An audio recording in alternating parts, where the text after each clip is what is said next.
वक्त की बड़ी खबर का रुख करते हैं और बड़ी खबर दरअसल क्या है, देखिए हरियाणा में बीजेपी की वापसी हुई है। अब बीजेपी टक्कर में है। बीजेपी 45 सीटों पर आगे और कांग्रेस 41 सीटों पर आगे है।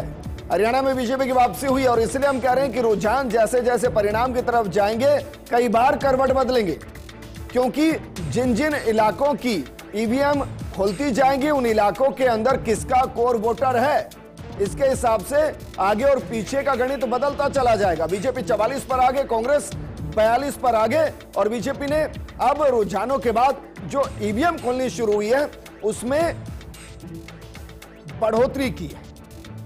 हालांकि हम फिर आपको कह रहे हैं यह भी पूरा और स्पष्ट परिणाम नहीं है, परिणाम आने में वक्त लगेगा, लेकिन मानकर चलिए हरियाणा और जम्मू कश्मीर जहां के परिणाम हम बार बार कह रहे हैं कि देश की सियासत को सीधे तरीके से तय करेंगे और इसलिए पूरे देश की नजर इन चुनाव पर है। हम तो यहां तक कह सकते हैं कि जम्मू कश्मीर पर पड़ोसी मुल्कों की नजर होगी कि वहां के परिणाम क्या होंगे, क्योंकि वहां के परिणाम वहां की सियासत नहीं बल्कि इंटरनेशनल पॉलिटिक्स को तय करेंगे। और इसलिए आप बने रहिए, क्योंकि आज हो सकता है आप राजस्थान में बैठे हो, आप मध्य प्रदेश में बैठे हो, गुजरात में बैठे हो, उत्तर प्रदेश में बैठे हो और कहें कि हमारा क्या लेना देना।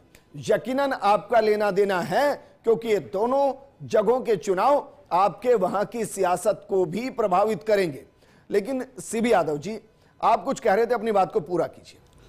हाँ, मैं जो कह रहा था, जो बात चल रही थी कि आंकड़ों से मैं बता रहा था कि मनोहर लाल खट्टर जी का 1%, और ये संकेत है कि राजस्थान के लोगों को भी आपने कहा ना कि बड़ी दिलचस्पी लेनी चाहिए, दिलचस्पी लेनी चाहिए। हमारे यहाँ भी पर्ची मुख्यमंत्री है। अच्छा, लेकिन सीबी यादव जी, क्योंकि आपने बहुत बार शब्द इस्तेमाल कर दिया, मैं सिर्फ वैसे याद दिला रहा हूं आपको कि भाई कोई विदेश में बैठे हुए थे, मैं याद दिला रहा हूं बस ऐसे ही। आप जो है ना, दिल्ली एयरपोर्ट पर किसके नाम की पर्ची पहुंची थी? अनिल विज क्या कुछ कह रहे हैं, सुनिए सर।